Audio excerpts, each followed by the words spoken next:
Good morning to you. Good to see all of you good folks here this morning. Revelation hasn't scared you off. You're the tough ones.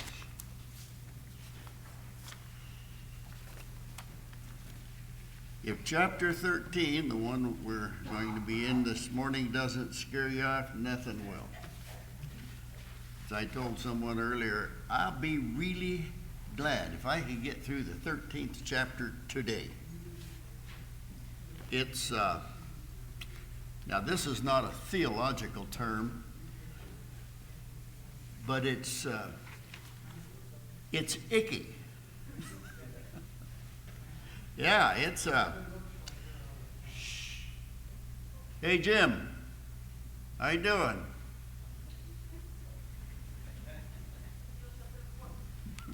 Okay. All right, chapter 13. So we'll start with the end of chapter 12 and go up a little ways into verse 9. And I have to go back that far because we're going to talk about another war.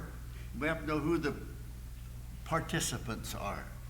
And one of them is a bad guy.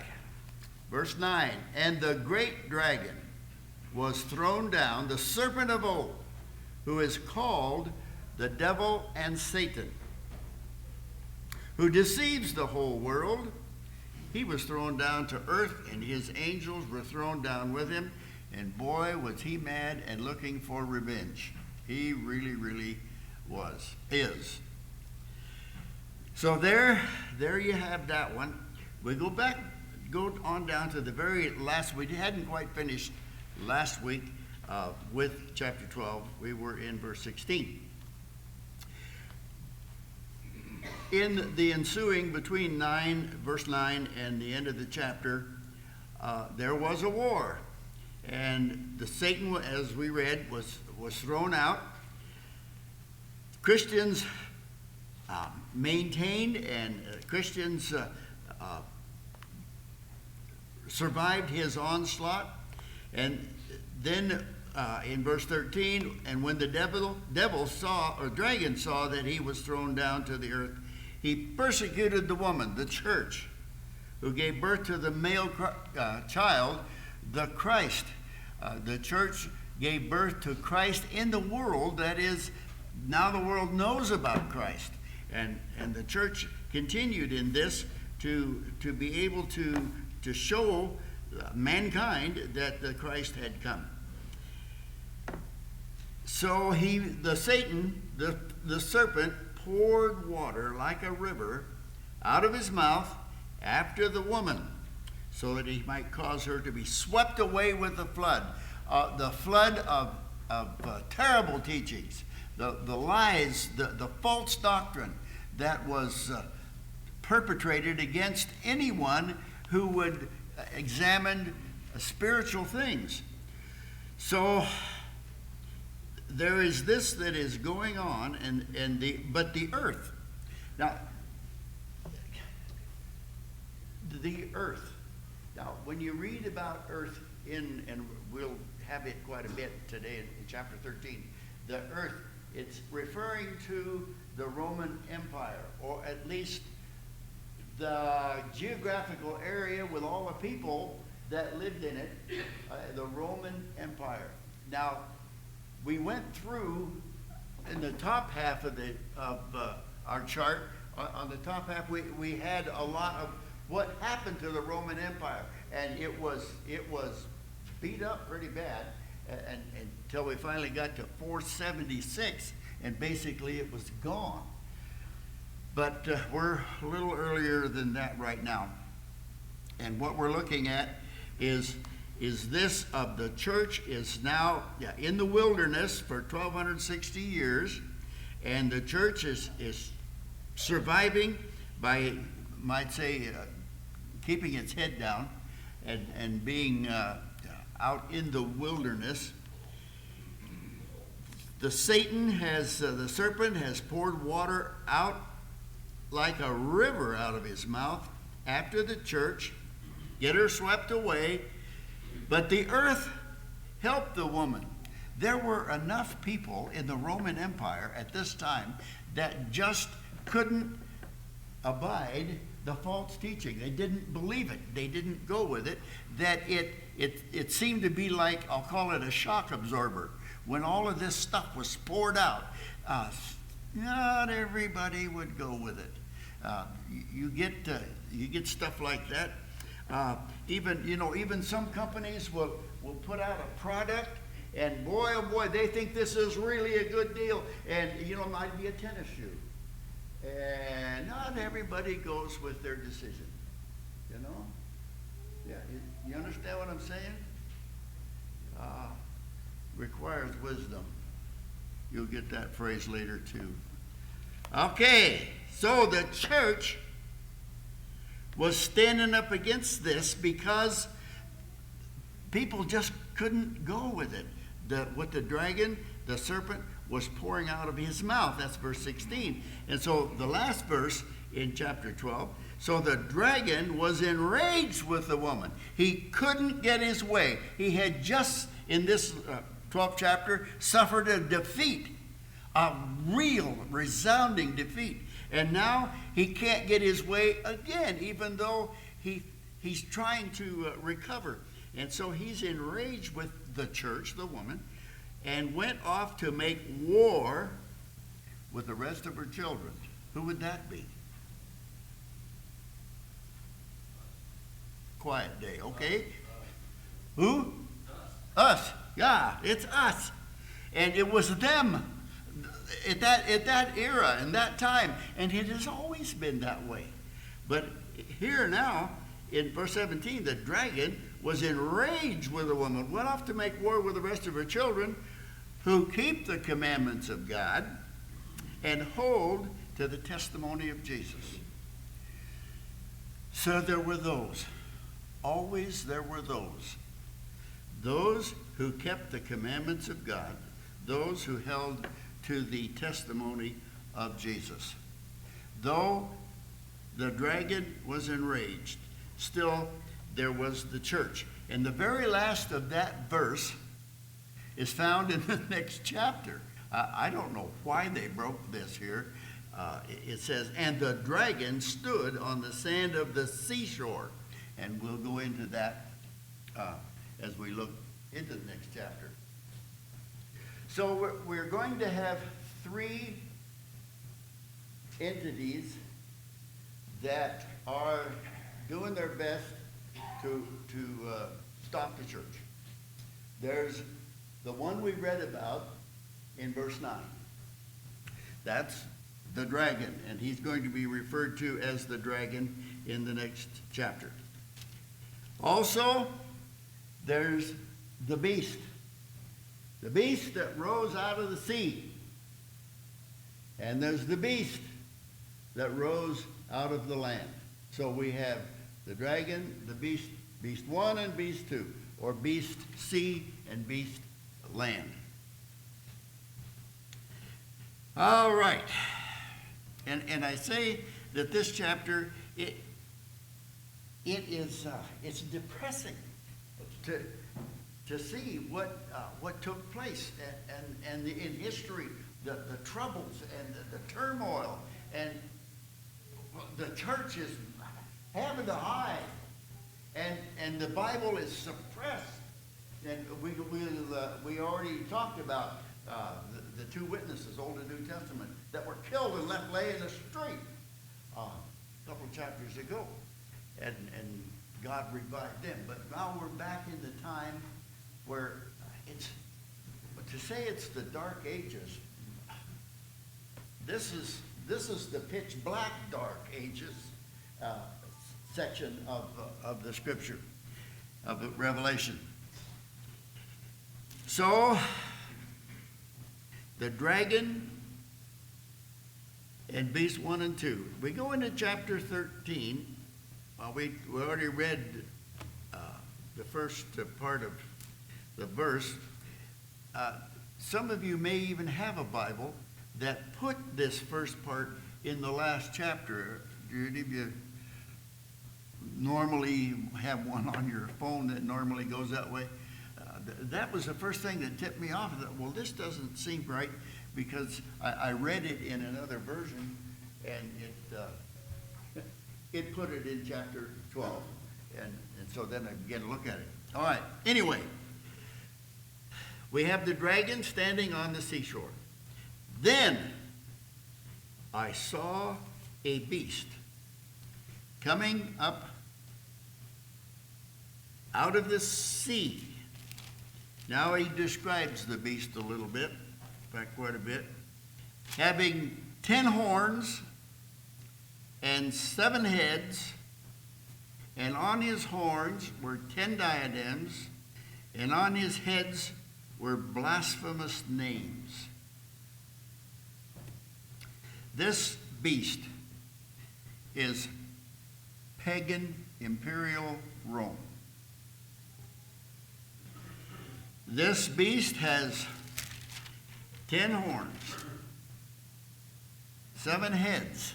Now, if you try to picture that in the mind's eye, you just can't go there. It just doesn't make any sense to us. So if we look at it as God intended, that we see the history behind this, and in pictures see something that he's trying to describe that has 10 horns. Well, all right. Fortunately, we get a lead on this when we go to chapter 17 and let the Bible tell us about this.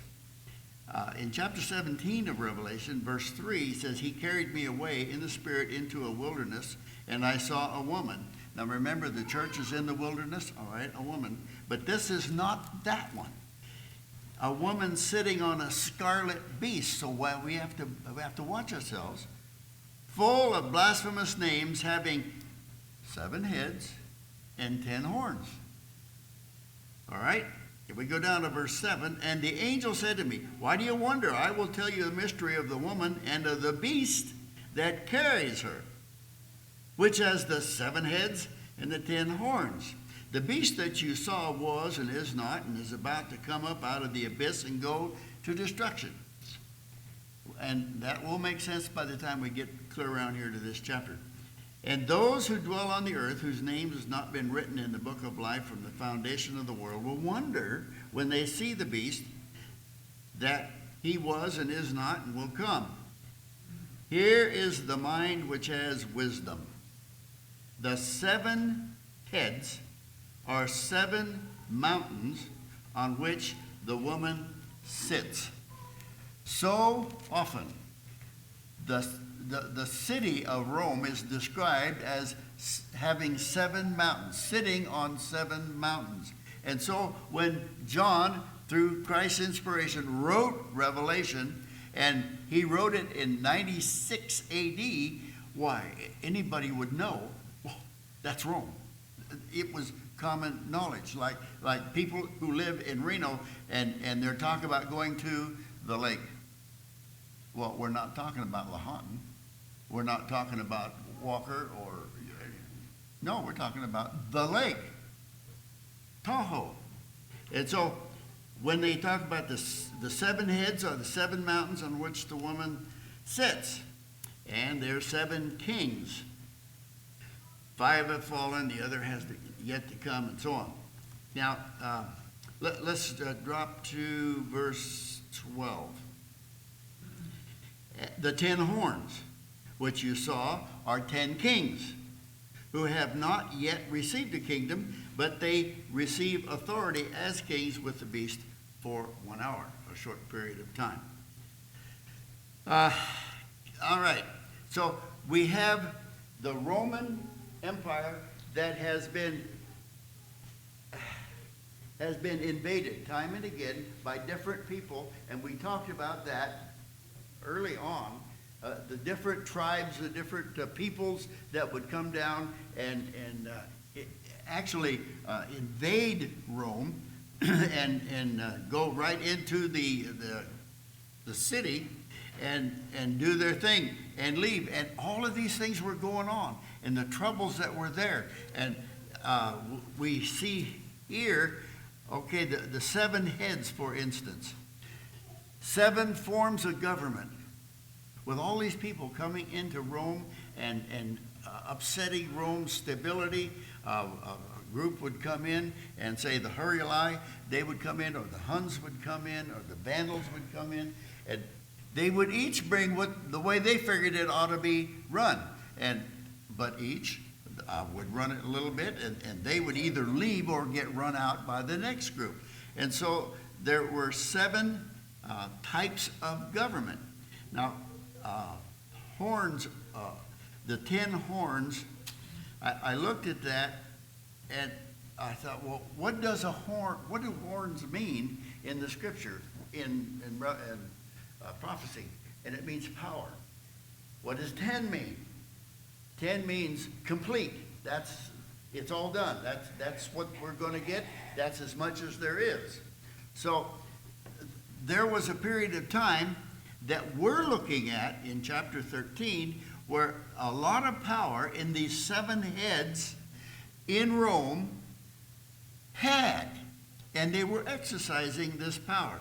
And a way we know that they had a lot of power is because the 10 horns had 10 diadems. This is like only way I could figure to express it was when you're trying to encourage somebody, you say, "Attaboy." Well, they had 10 attaboys. Encouragements to, you're doing it like the boss wants it done. Who's the boss? Well, and we're going to find that out too. All right. On this beast, on his heads. Now, beast is singular, but heads isn't. So, on these heads, these different ruling entities that whipped through, these heads were blasphemous names. 10 heads, and it seemed like, or 7 heads, and it seemed like they had blasphemous names, every one of them. The things that they would say were, well, we'll get more down the time we get into verse 6. The beast, verse 2, and the beast which I saw was like a leopard. Now this beast, remember, this is pagan Rome, the imperial part, that has at this point in time, it just has, the pagan part is religious, and yet it's certainly not Christian, but there's a connotation there.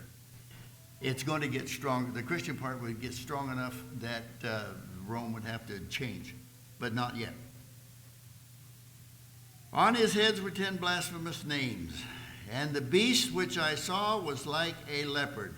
So now we have the leopard beast that rose out of the sea, remember? And his feet were like those of a bear. Well, a leopard is quick, it's strong, it doesn't mess around, and it's dangerous. All right? The feet, like a bear will tear, a bear will rip, and it's powerful. That's the way a bear will hurt you. Don't go try to find out. But a bear will try, he'll chew at you, but his feet, his claws are the dangerous things. So his feet were like those of a bear, this beast. His mouth was like the mouth of a lion. He'd roar and make a lot of noise and try to even scare you with the amount of noise that he could come up with. And like the mouth of a lion. And now, I asked you a little bit ago, who is the boss? We mentioned the boss, all right, at the end of verse 2. And the dragon gave him, this beast, his power and his throne and his authority. So this beast has power, this beast has a throne, and this beast has authority, and he got every bit of it from the dragon. And who do we say the dragon was? Well, back in chapter 12, verse 9, we read that to you. I said, who are the participants in this situation? Well, back there, the dragon, he was the one that was kicked out of heaven, but now he's really wrathful, and he's trying to get back at God, basically, through the church. So the dragon gives power, a throne, and authority to this beast. And I saw one of his heads, in verse 3, this pagan imperial Rome, I saw one of his heads as if it had been slain, as if it had been slain, not was slain. It's not a past completed action. It looks like it's dead. It isn't, but it looks that way. And his fatal wound was healed.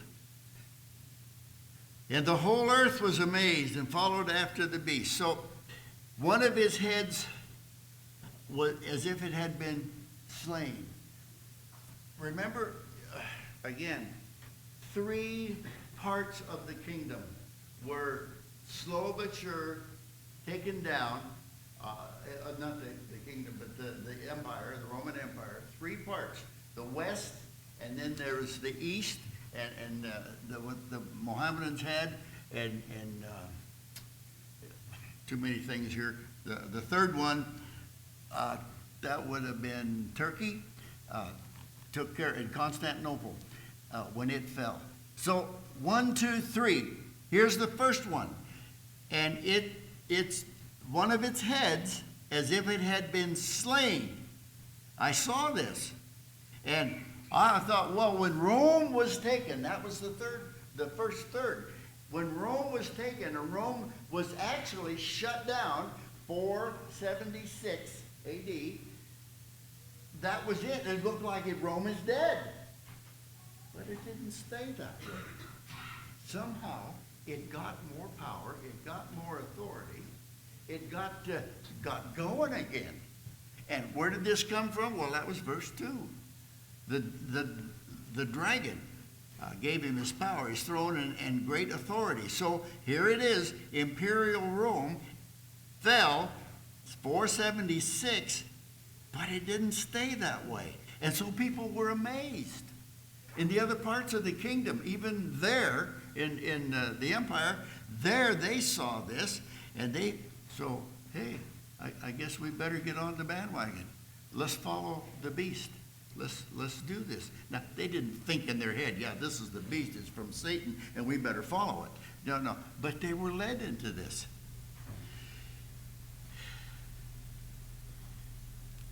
And now it takes a little more a religious tone. In verse 4, they worshipped the dragon. They worshipped the beast. They worshiped the dragon through the beast. They worshiped the dragon because he, the dragon, gave his authority to the beast. People are easily confused when there's all of this going on, and this is quite a stir throughout the empire, and especially in this area of the empire. And so people are confused, and they wouldn't know whether they were worshiping a beast that looked like a good deal, or the one who gave the authority and the throne and all that to the beast, who was the dragon that gave this. So they worshiped the beast, saying, "Who is like the beast?" Why? We saw Rome destroyed. We saw Rome it was gone, and it came back. So, hey, who's like the beast? Who's able to wage war with the beast? There was given to him a mouth. Now remember, we said that this was like the lion This beast had a mouth like the lion. Well, there was given to him a mouth, speaking arrogant words and blasphemies, and authority to act for 42 months was given to him. The things that were said. Now, remember, all of this goes back to Rome and the powers that are in Rome, the authorities that are in Rome, are trying to not disperse, just erase the church. That's what's going on. Satan is behind this, the dragon, and he really is working at it. It's told us at the very first of this, he was enraged. He was past angry and upset. He would do anything to get rid of the church because the church was saving people. And that's where the crux of the whole thing is. So there was given to him a mouth speaking arrogant words. Great things that people would say, "Ooh, wow." And blasphemies. To blaspheme is to speak against, to speak or place without authority. And you don't have the right to say what you're saying. But they would say this. And these things would be so troublesome, trying to draw people away. And here's our 1260 years again at the end of verse 5. Authority to act for that long was given to this beast. And he opened his mouth in blasphemies against, well, who would he blaspheme? Who? Folks, I'm not going to, I have to be careful not to digress here, but with our speech, ooh, we really need to be careful what we say. And there's a word, there's a phrase that goes around so much, and please hear what I have to say in just this little bit. OMG.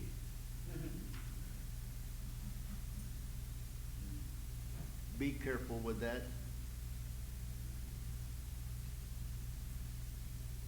It isn't like some blasphemies.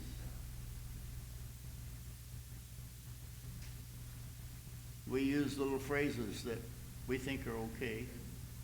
What's the difference between saying heaven's yes and the opposite? Let your yes be yes and your no be no. And don't blaspheme God's name. Don't use God's name in vain. Okay. That was free, but please pay attention. Okay. There was given to him a mouth speaking arrogant words and blasphemies, and authority to act for 42 months was given to him, and he opened his mouth and blasphemed against God. To blaspheme his name and his tabernacle. What's God's tabernacle? Church. You think so? Yes. Good for you. You're right. Yes. His tabernacle. That is, those who dwell in heaven. Now, the heaven there, that's not heaven where God lives. That's the spiritual realm. So, his tabernacle, the church, those in heaven. We are in the portholes. We're getting ready. That's it. And we're living a spiritual life. Okay. Now, in our up here, you can't see these things, and I regret that, but it's just the way things are. We have the three Romes. Now, we're looking here at this first Rome. Second Rome, third Rome. All right? The first Rome goes from chapter 12, verse 14, and we kind of delved into that a little bit this morning, through chapter 13, verse 10. Now, let me read this to you. This is important part of this. Imperial Rome was wounded. That's when Rome was 476. It was done for. Everybody thought it was wounded, but the ideology and glory, revered, even though wounded under Justinian, it persecuted the church. So Rome was wounded. The devil, the dragon, they're trying to overcome and overcome the church, was put in a really bad way. He was hurt, but it came back. And in this section that we're in right now, it's talking about being wounded under Justinian, when Justinian said that the Pope, and I can't remember if he called him that then, but the Vicar, anyway, the Bishop of Rome, was said to be the ruler of the church. Not just Rome, but the church. And that actually wounded and hurt seriously. Now, we get here into verse 6 with the blasphemies, and let's see. And the 42 months, 1260 days, years. And it was also given to him, this beast, to make war with the saints. Now, he said that once before in the opening of this chapter, but here it's like it was, the war maybe kind of fell off a little bit. So let's revitalize this thing. It was given to him to make war with the saints and to overcome them. And authority over every tribe and person and tongue and nation was given to him, Satan, through the beast. So the war just wasn't just revitalized. Authority over every tribe, people, tongue, and nation was given to Satan in the empire. All who dwell on the earth in the empire will worship him. Everyone. Now, you break it there and you look at this.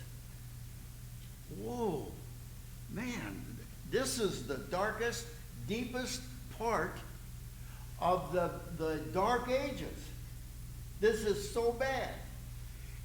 Just when it's so bad, there's a pinpoint of light.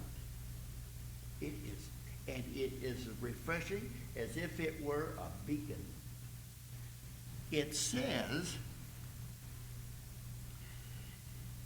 let's see, where does it say it? All who dwell on the earth will worship him, Satan.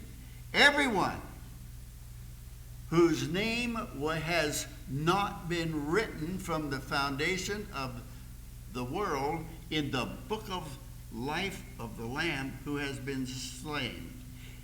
There's an exception. Everyone will worship, but not those who are Christian. The beast, Imperial Rome, run by now is being run by a pope or a bishop, as they're still calling him. But not everyone is going to do it. Not written in the foundation. Those are the worshipers. Those who are written then in the book of life, they're not going to worship him. And then he says this in verse 9, just as a warning and a little underlining, if you please. If anyone has an ear, let him hear. That's the 8th time that's been used in this book of Revelation, that phrase. The other 7 times were to each one of the 7 churches of Asia in the very opening of the book. And here it is again. It's almost like, if you've forgotten, remember this. If anyone has an ear, let him hear.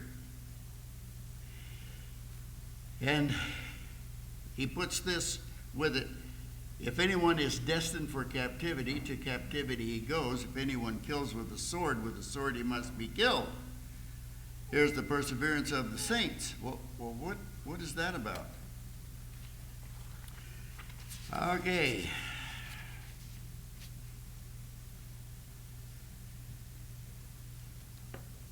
Verse 6 of chapter 18 gives us just the best verse I know. I like to let the Bible tell me what it's talking about sometimes. Verse 8 of chapter 18. For this reason, in one day her plagues will come, pestilence and mourning and famine, and she will be burned up with fire. For the Lord God, who judges her, is strong. Now, some captured, some killed, but the faith is preserved. And this in verse 6, pay her back as she has paid. Give back to her double according to her deeds. In the cup of which she has mixed twice as much for her. I read the wrong verse to start with. But payback time will come, is what he's saying here. As you reap, you will what? Or as you sow. Let's get the sowing first. Jerry would have straightened me out there, being a good gardener. All right, with this, if anyone's destined for captivity, all right, that's what's going to happen to him. If anyone kills with a sword, all right, well, that's what's going to happen to him. Here's the perseverance and faith of the saints. No matter what comes, whether it was captivity or many would die, still perseverance, steadfastness in the faith of God that the Christians would have, the saints. Then I saw another beast coming up out of the earth. All right, we had the dragon, and we had the first beast that came out of the sea. And all the trouble he would cause, and all the trouble that would be because of this first beast that came out of the sea. Now we get to verse 11, and on our chart up here, we're going from in the 3 Romes, 3 different kinds of different eras that Rome went through, the first one and the second one. Now we're going into the second one, which is just 4 verses, 4 verses is all that has to do with this second show of what's going to take place here with Rome. It says here, papal Rome emerged from the ruins of imperial Rome to exercise the former dominion of political Rome. So, I don't know. Let's just introduce this beast. He's certainly not a charmer. Then I saw another beast coming up out of the earth, that is, out of the empire, and he had 2 horns, like a lamb, and he spoke like a dragon. Now, if that isn't enough just to come across a critter like that, to put the bejabbers in you, whoa, I don't know. Just about the time you think, whoa, isn't that sweet? And then it's like the roar of a dragon. Sheep aren't supposed to do that. They just bat a little bit, and they're usually pretty nice about it, but not this critter. So I saw another beast, and this is the papacy. See, we've gone from imperial Rome with leanings that are pagan, and yet there's some religion in it. We've gone from that, or we go from that to this second beast, and this is the papacy. It coming up out of the empire, 2 horns like a lamb, but speaks like a dragon, out of the earth, and a temporal and spiritual power. Temporal, yeah, that's one horn. And spiritual, that's the other one. He's a religious Lamb of God, but he speaks with the voice of the devil. Talk about deceitful. But isn't that what verse 9 told us in chapter 12? He was the deceiver. And that's one of his ways, as well as his name, the devil and Satan and serpent and all of that. So we saw another beast coming out of the earth, 2 horns like a lamb, and he spoke like as a dragon. He exercises all the authority of the first beast. And that's another part of the deception. This looks like a lamb, but he has all the authority of that beast that had 10 heads and 7 horns, or 10 horns and 7 heads, and all the diadems and blasphemous names written all over him. He has the authority of that first beast, this little lamb with 2 horns. So the authority of the first beast in his presence, that is, in the presence of that first beast.